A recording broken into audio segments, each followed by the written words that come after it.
Host ako sa TV. Ano ba yan? Chicks, Hindi. what doesn't kill you make you strong, girl.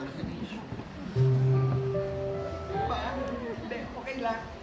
Alam ko naman hindi lang to. Dahil,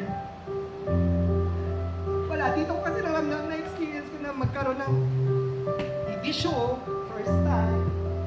Tsaka yung dating, nag-ano ko, lagi ako nagbabakit.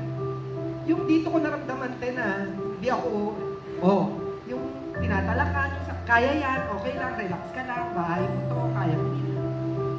Yung gano'n. Tsaka, kaya ako naiiyak kasi mamimiss ko silang lahat. Cameraman, lahat, writer, producer, lahat-lahat. Kasi ang gaan nila katrabaho. Lalo na pag taping day natin. Excited ako, alam mo yan, te. Minsan, magpitaping tayo kinabukasan, yung gabi nag-iaya ka ng ginig sa